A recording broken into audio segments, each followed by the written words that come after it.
Bismillahirrahmanirrahim. Sebelum kita lanjut, jangan lupa subscribe, like, komen, dan share. Terima kasih. Jazakumullah.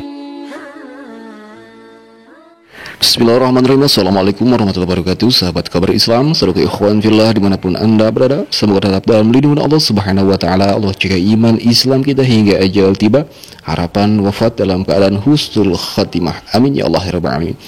Baiklah sahabat saudara ikhwan fillah, jangan lupa dukung terus dakwah channel kabar Islam dan juga channel-channel Islam yang lainnya. Semoga bermanfaat untuk semua, menjadi kebaikan buat kita semua. Jazakumullah khairan katsira wa ahsanal jaza kepada kalian semua yang telah mendukung dakwah channel kabar Islam dan juga channel Islam yang lain. Ya baiklah sahabat saudara ikhwan fillah, dalam kesempatan kali ini kita akan kembali menanggapi seorang Bahudin ya, yang mana menggunakan logika, tapi logikanya ini ngaco, ngawur sekali ya sahabat saudara ikhwan fillah, yang kami takutkan bisa berdampak kepada saudara kita yang muslim ya, atas pemikiran-pemikiran ngawur dari seorang Abah Udin ini. Nah sahabat Alhamdulillah, alangkah indah, alangkah baiknya sebelum kita menanggapinya ya kita dengarkan terlebih dahulu apa yang disampaikan oleh si Abah Udin ini.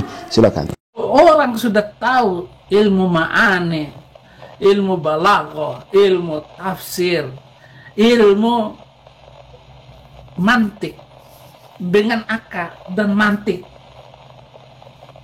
pakai logika yang benar ya, nggak mungkin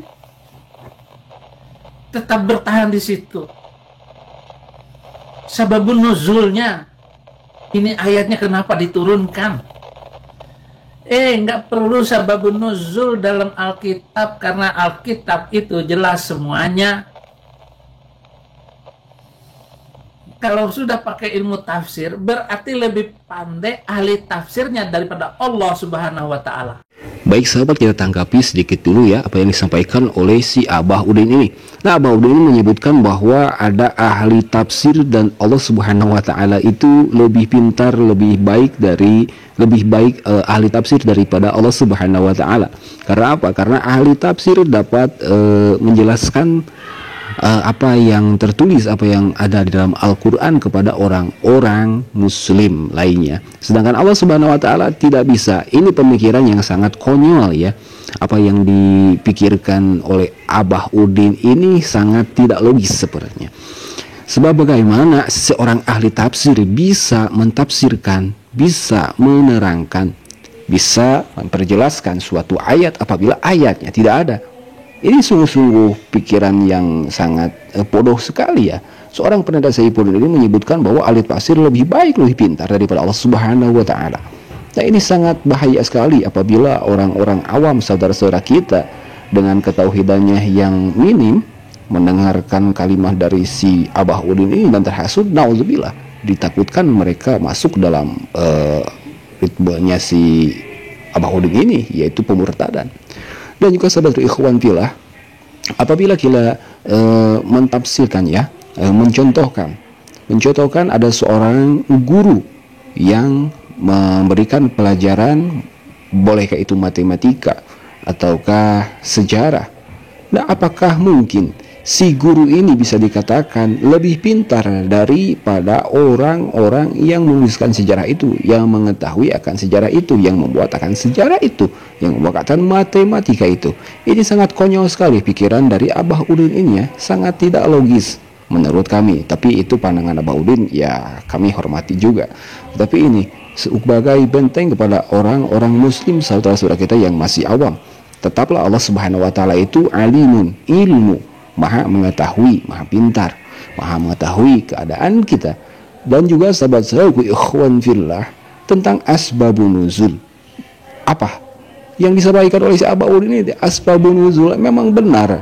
Ayat Al-Quran itu diturunkan oleh Allah Subhanahu wa Ta'ala itu ada sebab-sebabnya. Nah, dan yang mana asbabun nuzul pada Al-Quran, sebab-sebab nuzul, sebab-sebab diturunkannya ayat Al-Quran itu menjadi bukti bahwa ayat itu emang suci, bahwa itu emang benar-benar ayat yang turun dari Sang Maha Pencipta, yakni Allah Subhanahu wa taala. Jadi bisa menjelaskan, menerangkan suatu keadaan, barulah diturunkan oleh Allah Subhanahu wa taala ayat yang menjelaskan tentang keadaan itu. Kenapa perlu ditafsirkan lagi itu ayat? Kok ngaco? Kenapa perlu tahu sababun nuzul sebuah ayat? Kok ngaco? Nggak perlu. Kalau memang Al-Quran itu adalah kitab yang terbuka, bisa dibaca oleh semua orang, dan bisa dimengerti oleh semua orang, maka nggak perlu ahli tafsir. Berarti ahli tafsir lebih pintar dari Allah yang menurunkan Al-Quran itu. Sedangkan Allah yang disebut oleh Muhammad itu nggak ada. Cerita kosong itu Allahnya Bang Mamat itu. Nggak ada Allah itu. Allah dalam pengertian Bang Mamat, Allah SWT itu. Itu dimunculkan oleh Bang Mamat sendiri. Itu buatan Bang Mamat, Allah itu. Seumur dengan Bang Mamat. Sehingga Allah itu bisa dibuat sedemikian rupa. Mamat mau kawin lagi, turun ayat. Mamat senang sama menantu, turun ayat. Surah ke-33 ayat 37.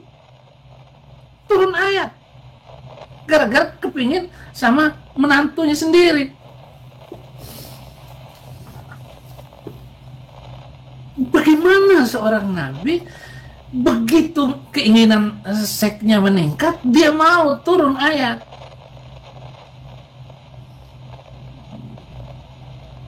Jadi saya tahu sababun nuzul.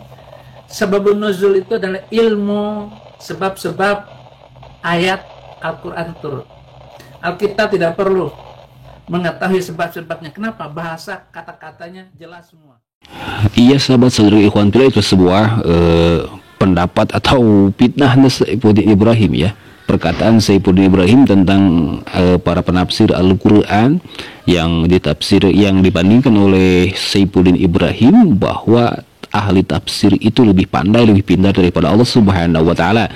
Nauzubillah. Dan juga sahabat ikhwan fillah, dia membandingkan bahwa Alkitab tidak perlu ahli tafsir, yaitu hak-hak mereka ya, mengatakan Alkitab itu tidak perlu ahli tafsir. Tapi sahabat ikhwan fillah, coba memang benar sih Alkitab itu tidak perlu ahli tafsir.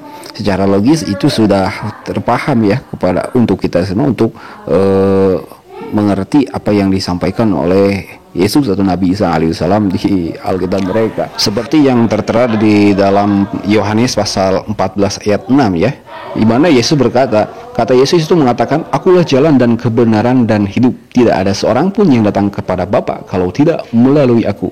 Ini sebenarnya senjata makan Tuhan kembali untuk Abah Udin.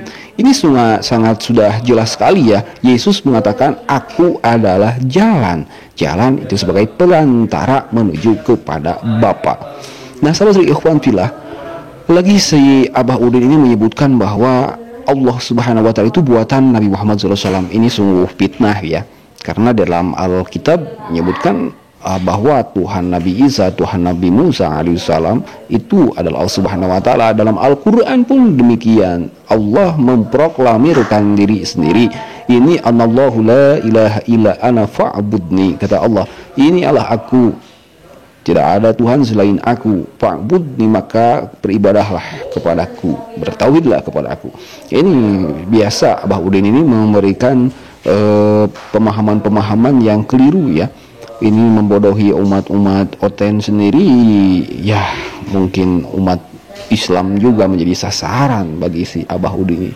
Tapi saudara ikhwan fillah, bagi kita sebagai umat muslim yang mengetahui ini akan apa yang disampaikan oleh Abah Udin ini, hendaknya kita memberitahukan kepada sanak keluarga kita, kerabat, sahabat, tetangga kita akan keterangan-keterangan ini, bahwa yakinkan bahwa Allah Subhanahu wa taala itu adalah yang awal, yang akhir. Allah Subhanahu wa taala ada sebelum kita ada. Allah Subhanahu wa taala adalah Tuhan, adalah sembah yang wajib disembah oleh semua umat awal sampai akhir zaman. Ya sahabat ikhwan fillah, sebenarnya kalau membahas Abah Udin ini tidak akan beres ya, tidak akan ada tamatnya. Tetapi ini sebagai menjadi bentuk perlawanan kita ya, untuk membentengi, untuk menjaga saudara-saudara kita yang seiman, sekeyakinan, seislam, supaya tidak terjerumus kepada pemurtadan. bagaimana yang digencarkan oleh orang-orang seberang ya. Cukup sekian, mohon maaf bila ada kata khilaf. Hadanallahu wa iyyakum ajma'in. Wassalamualaikum warahmatullahi wabarakatuh.